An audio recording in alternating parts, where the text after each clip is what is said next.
When Cary Grant stepped into a room, everyone's attention was captivated. His dashing good looks and charisma made him popular with all sexes. Not only was he handsome, but he embodied all that was cool about him, the ideal man of his time. Cary Grant was, in a word, perfect. His magnetic personality wasn't the only thing that set him apart. Like his public persona, Grant's professional life was dazzling. During his heyday in Hollywood, he was unstoppable, and the American Film Institute even ranked him second among male stars, only after the great Humphrey Bogart. However, it is important to note that Cary Grant's life was everything but idyllic, despite his fame, fortune, and the roles that brought him fame. Actually, it was defined by a tragedy that began when he was a little boy. Years after his passing, his ex-wife has spoken up, exposing the tragic reality of his inner battles. Plus, we'll show you the ropes in this video. Contrary to his later glamorous persona, Cary Grant had a rough upbringing. A nightmare in the simplest terms. Archibald Alexander Leach, better known as Cary, was born on January 18, 1904 in Bristol, England. He lived through a difficult and impoverished area where he faced everyday struggles. Near him, people were abusing alcohol as a means of numbing the pain of living in an atmosphere where his family was already struggling to make ends meet. Elias Leach, the father of the upcoming celebrity, was unfortunately not an exception. Because of Elias's drinking, the family's foundation began to crumble. He was a habitual drinker. Grant, as a young man, was acutely aware of the chaos that his father's addiction caused at home. In addition to depleting the family's already scarce resources, Elias's drinking rendered him emotionally and physically unavailable to help. Although Cary greatly needed a father figure, Elias was frequently untrustworthy and emotionally detached even when he was there. His mother Elsie was also going through a tough time, although in a different way than he was. Tragically, Elsie's profound melancholy remained untreated and poorly recognized following the loss of her son John, who was also Cary's brother. Cary, a young girl, longed for the affection and attention her mother could never provide because she was too preoccupied with her own grief. His mother was too preoccupied with her own suffering to give him the care and support he needed, no matter how much he wished she could be there for him. Further aggravating the situation, at the tender age of 9, Cary experienced the most tragic event of his youth. Then, all of a sudden, his mother vanished. Contrary to what his father had told him, Mom had not gone on an extended vacation. Unbeknownst to his son, Elias had actually put her to a mental institution. Cary felt even more abandoned and upset for a long time because he believed his mother had deliberately left him. Due to their emotional inaccessibility, Cary was left to fend for himself. From an early age, he learned to conceal his inner turmoil by projecting an image of self-assurance and charisma. This allowed him to overcome the feelings of isolation and terror he experienced. This disguise would eventually give him the charisma and charm that would make him a household name in Hollywood. Unfortunately, nobody realized that it originated from his need to shield himself from the painful memories of his youth. A beacon of hope appeared in an unexpected location for Grant as his life appeared to be crumbling. The theater was that location. The theater became an escape from his emotionally and physically abusive upbringing. There he could find solace from the stresses of everyday life and find fulfillment in his pursuit of artistic expression. Going to Christmas pantomimes with his dad was one of his few joys as a kid. Despite the tension in their relationship, these outings ignited a love of theater in young Cary, which would later become her saving grace. It didn't take long for Cary to start hanging out at the theater more frequently. When he befriended the Bob Pender stage troupe, an acrobatic dance troupe, he immediately felt at home, something he had been missing back home. Cary was excited to join this group since it gave him an opportunity to experience a new realm of creativity and performance. He joined the ensemble after training as a stilt walker. The theater provided him with more than just an outlet, it gave him a sense of purpose. Not only did Cary enjoy being on stage more and more with each performance, but he also felt a deeper connection to the audience, which only served to deepen his love for the theater. He started working backstage in Bristol theaters when he was 13 years old, learning the ropes and being immersed in the theater business at every turn. Even during magician David Devant's performances at the Bristol Empire, he ended up in charge of the lighting, He began to perceive his time spent working backstage as a means to escape the melancholy that pervaded his family life as his love for the theater grew. Contrarily, things were different at school. Cary had decent academic skills, but he never put any passion into his schoolwork.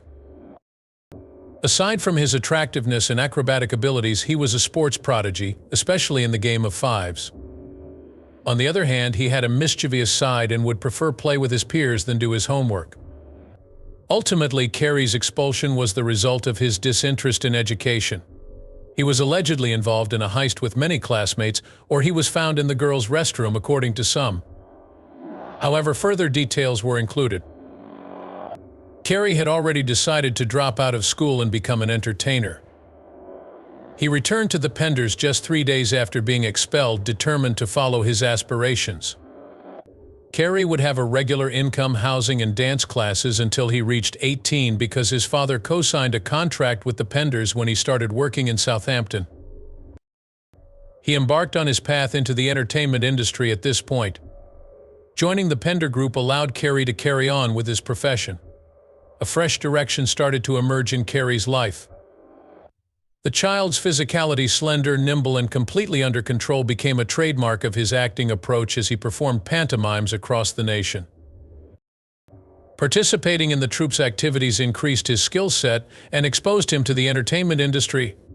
When the RMS Olympic carrying the Pender Ensemble sailed for America on July 21, 1920, it was their big break. The voyage across the Atlantic seemed like a fresh start for Cary, who was only 16 years old at the time. While on board, he had an unexpected experience that would shape his life forever. Famous Hollywood actors Douglas Fairbanks and Mary Pickford were honeymooning on the same ship. Playing shuffleboard with Fairbanks, Cary, who was always ready to pick the brains of people he looked up to, ended up learning a lot.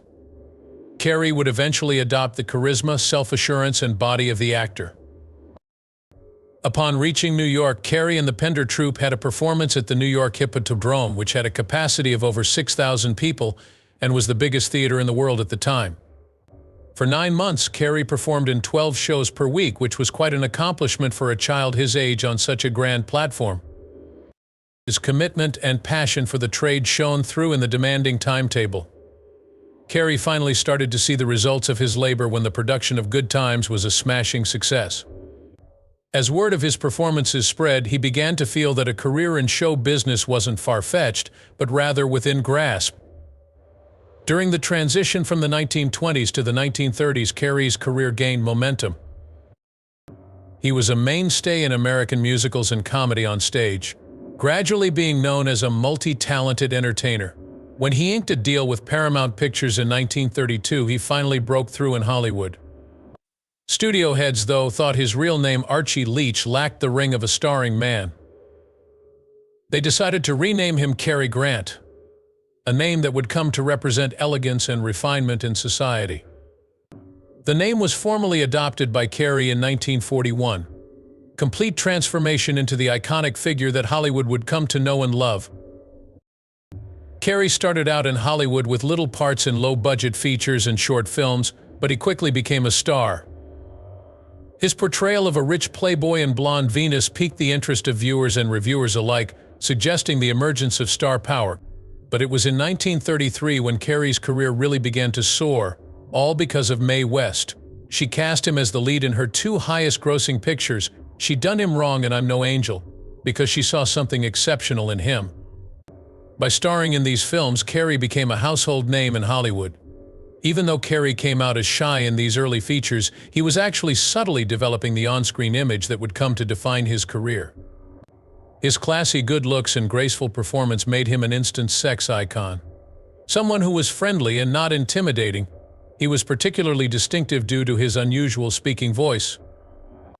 In an effort to shed his Cockney accent, Cary adopted a clipped, distinctive speech pattern which served to heighten his charisma and leave an indelible impression on audiences. When Cary Grant's contract with Paramount ended in 1935, he was already a household name. A star he was. However, Cary was not one to be confined, unlike his contemporaries. He opted to freelancing so he could direct his career and take on projects that piqued his interest. Because of this choice, Cary was able to create an impressive body of work that features some of cinema's all-time greats. He became one of Hollywood's most beloved leading men by the late 1930s and early 1940s, effortlessly juggling action and comedic parts. A household name, Grant became known for his screwball comedies, particularly those starring Katharine Hepburn. You could feel the explosive connection between them in films like Holiday and Bringing Up Baby, where Grant's comedic timing and charm really shone. The Awful Truth and My Favorite Wife co-starred Grant and Irene Dunne, with whom he also discovered a perfect match. These films become classics thanks to their hilarious banter and electric chemistry on-screen. But Grant wasn't trying to make a joke. Penny's Serenade was his first Oscar nomination, and it was there that he revealed the depth of his emotions. Grant was equally impressive in action parts as he was in comedic ones. His dual talents as an actor and a charmer were on full display in films such as Gunga Din and Only Angels Have Wings. His star power was further cemented by his partnerships with renowned filmmakers like Frank Capra and Howard Hawks. His collaborations with Alfred Hitchcock, nevertheless, were what truly distinguished him. While others had played up Grant's lighter side, Hitchcock sensed a darker side. Grant added another dimension to his on-screen presence in films such as Notorious and Suspicion by portraying complicated characters with moral complexity. Over the course of his career, Grant consistently took on parts that allowed him to demonstrate his versatility. He co-starred with Grace Kelly in the glitzy, witty caper film To Catch a Thief. His iconic performance in North by Northwest, which expertly combined suspense and humor, further cemented his position in Hollywood. His impact on cinema is unparalleled, even though Grant was never a competitive Oscar winner. His roles in classic films such as An Affair to Remember and Mr. Lucky will never go out of style. Sadly, Cary's life behind the cameras was profoundly affected by the horrors he experienced as a child, even if he achieved iconic success and became famous throughout entertainment history. Unfortunately, he never got over these wounds, and they followed him around like a shadow the whole time. Grant thought his mother, Elsie Leach, had died after leaving him for a long time throughout his youth and early adulthood. At the age of 9, Grant's father committed Elsie to a mental institution, and this is the narrative he told him afterwards. Elsie stayed at Bristol's Glenside Hospital for nearly 20 years, battling manic depressive episodes. Grant didn't find out the truth until 1938, by which point he was already a Hollywood star. He was shocked, as one would imagine, to hear from a relative that his mother was alive and well. Grant returned to England to reconcile with her. A mix of joy and melancholy pervaded their meeting. After spending so many years in a mental institution, Elsie was emotionally vulnerable and felt cut off from the outside world. Despite Grant's best efforts to console his mother upon their reunion, including relocating her to a more suitable home and paying frequent visits, the harm had already been done. The years Elsie spent in the facility and the long time she was apart from her son were traumatic experiences from which she never fully recovered. A hole that persisted in Grant's life and relationships in particular was the absence of his parents during his early years. One of his biggest fears was that the people he cared about would leave him high and dry, as when he was a kid and thought his mom had left him. He carried this dread throughout his marriage and romantic relationships. Despite Grant's best efforts, none of his 5 marriages were able to endure. His fear of abandonment prevented him from experiencing the love and stability he sought in each marriage he entered. A little over 1 year after tying the knot with Virginia Cherrill in 1934, he filed for a dissolution of his marriage. According to Virginia, Grant allegedly struck her. What made their breakup even more shocking was her demand that Grant pay her a large amount every week. The next high-profile romance that he was involved in was his marriage to the affluent heiress Barbara Hutton. The marriage only lasted 3 years, ending in 1945, despite their early affection. Cash and Cary were the nicknames given to them because of Hutton's enormous wealth. However, in an effort to demonstrate the sincerity of his love, Grant declined a prenuptial agreement. Public scrutiny and the intricacies of Hutton's fortune characterized their less acrimonious breakup compared to others. Even the actor's longest marriage to Betsy Drake was not without its problems. Their union began in 1949 and continued till 1962. Their relationship declined, and they eventually divorced, even though Drake had Grant undergo therapy for a while. In addition to Grant's extramarital affair with Sophia Laurent, the split itself was characterized by a high level of emotional intensity. Equally troubled and short-lived was his marriage to Diane Cannon. Jennifer was born into their marriage in 1965, but the couple quickly filed for a divorce in 1967. Just before their divorce was formalized, Grant was involved in a vehicle accident, which further divided them. During this time, their relationship was strained, and it showed in the disorderly legal and personal issues they had. Compared to his other partnerships, Cary's 1981 marriage to Barbara Harris appeared to be more steady. Although Grant was in his twilight years, Harris, who was much younger, was a beneficial influence on him.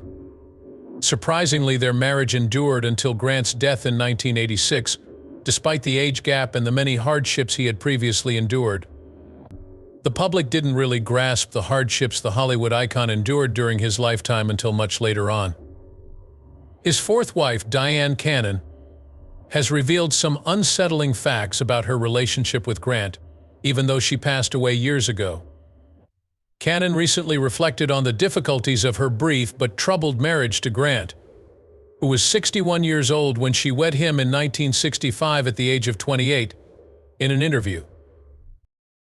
Their public personas belie the much darker side of their relationship that Cannon exposes in her biography Dear Cary, My Life with Cary Grant. In his book, Cannon describes how Grant's actions frequently crossed the line into domineering and unexpected terrain. She revealed that he would scold her for insignificant things, such as when she parked her car wrong or didn't use a coaster. Cannon felt on edge all the time due to his strong and occasionally explosive outbursts in these periods of criticism. She spoke of the stresses in her marriage brought on by Grant's expectations, such as his desire that she take LSD alongside him. Their brief marriage was characterized by scandalous headlines and ended in divorce after only 2 years, although Cannon's recent views reveal a change in her outlook. She came clean about her rekindled love for Grant after discovering some old, sincere notes he had sent. Ultimately, Cary Grant's behavior and life were profoundly affected by his difficult background, which caused him significant emotional scars that permeated his relationships and deeds. Grant is still remembered as one of the most iconic actors in television history, despite his imperfections and the troubled parts of his personal life.